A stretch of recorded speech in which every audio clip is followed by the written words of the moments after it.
Good evening, America. I'm Carl Tuckerson, and tonight we have a special presentation for you called Tuckerson Interviews.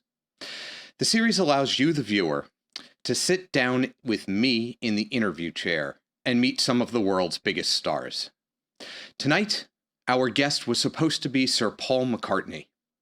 At least that's what they told me in order to get me out of the Hamptons and back into the studio. However, tonight we will instead present our warts and all two-part interview miniseries with 80s British hair band superstar Roddy Lush. Roddy is a man who was not in the Beatles, but may have been conceived in one. Please enjoy our presentation of Hair Bands and Corporate Rock, Between the Suits. Good evening, Mr. Lush. Thank you for taking the time to be here with us during your comeback tour. Good evening, Carl. So what brings you out of retirement? Finances, or lack thereof. It was unneeded money. You know, what happened, and you'll notice that all around that a lot of the big bands from, back in the 70s and all that are back on tour because there's no more royalties. They're not selling albums. So we depended on that to kind of retire on, and now we need the work. I see. Well, let's get right back into remembering who you are. Roddy Lush. That's an unusual name. Yeah, I've gotten that before. Now, actually, the funny thing about it is Lush is my real name. On my birth certificate and all. We're Lushes, and we've actually lived up to that. Roddy, I kind of came up with. One of my favorites was Rowdy Roddy Piper. And we were out I guess about the same time and all. And my actual name is Archibald, which, given what's come across my head since, is, probably I'm glad I'm not using that name. And where are you originally from? England. Okay, well, yeah, I know. I'm just, my accent is all over the place because we moved a lot. But I was born in Lewes, which is the most flooded town in England. Talk about a place, just it's in Cornwall, and it's down by the by the water, and it's built on sand by a river and an estuary, and it basically the average the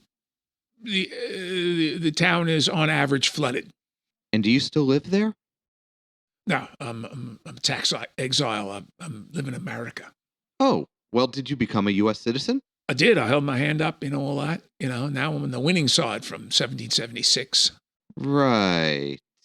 Maybe we should talk about some other things. How did you learn to sing and play guitar? I could always sing. I just picked it up, and the guitar playing is, there are those who say I'm not that good. Would you tell us a little bit about your first band? Oh, well, we're a garage band. Well, not quite. We didn't have garage. It's more of a carport band. And we'd play all the neighbors would complain. And then, we got bigger and the neighbors just kept on complaining. Actually, we have some footage of that.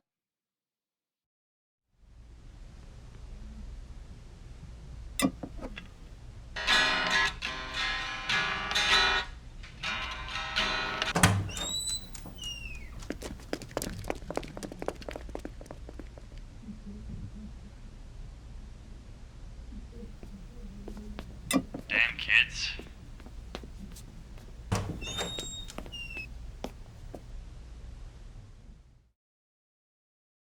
Now, you mentioned to me off the air that it was difficult starting the band with a disability. Well, yes, I am. This is before it was ever invented. The OCD and the OCAD and ACDC. I'm all those things.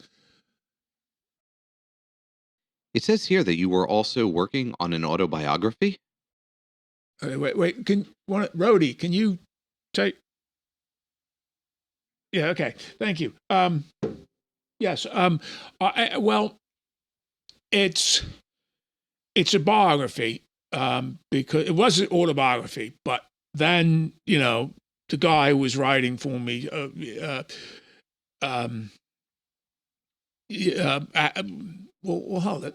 Yeah, I'm doing it. So now it's an autobiography. But it was a biography because the guy writing it kept complaining because I couldn't remember anything, and then people would say things, and I'd say, "Oh, that's what happened," and then, "Oh, sure, that's what happened," and then they'd check court records and things like that, and then lawsuits and the like. Well, we were able to confirm a couple of facts. One of which is that you played for the Queen. Well, yeah, we did. Well, that's kind of, we fluffed up the resume a bit. What happened is the Queens, they were going by, and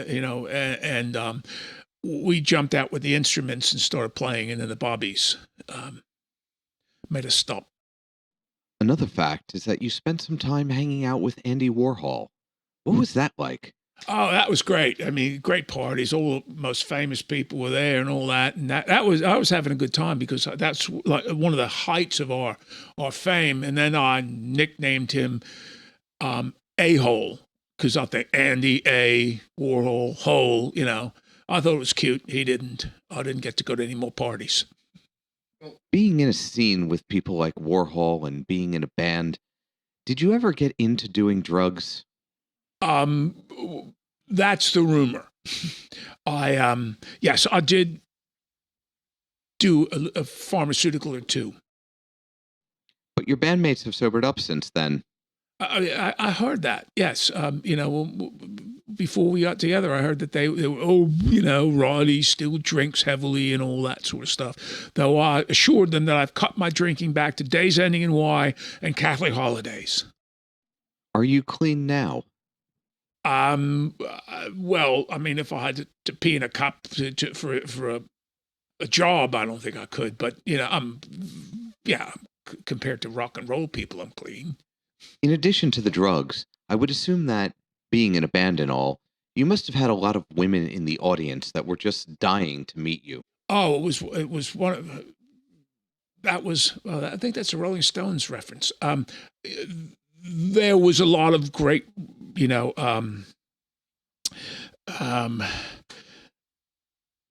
women that would come around, groupies and all that. And that was the 70s and 80s. And of course, now they're in their 70s and 80s. So it's, we just sit there and reminisce about stuff. And is that how you met your first wife? From what I've been told, yes. Well, it says here that you've had multiple divorces. Just how many times have you been married? Oh, wow. Legally? I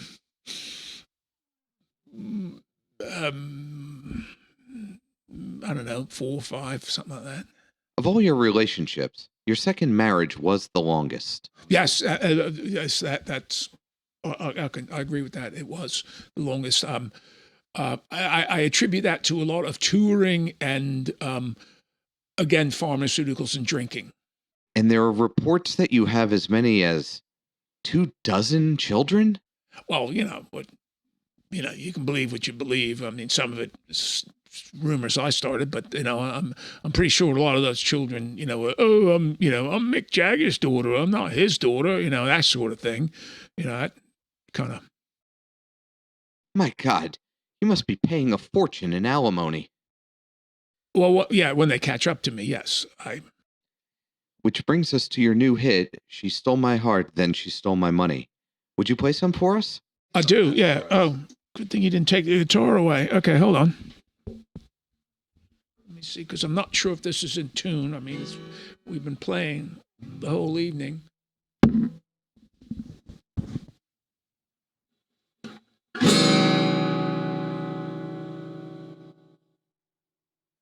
Next time on the Carl Tuckerson Interviews, hair bands and corporate rock between the suits. Yeah, so I did. One of the things that screwed up my career was I auditioned to, yes, that's it, right there. I auditioned to be the spokesman for Heinz Beans. Of course, I didn't know there was all sorts of Heinz people there, and what happened is I went, that says a lot about the English cuisine. Is that one of our major dishes is freaking beans on toast. I mean, it sounds like drunk food. It sounds like, you come home from the pub at like 3 o'clock in the morning and you go, oh, what the hell we have to eat? Oh, we have some beans and we have some bread. Oh, you got a toaster?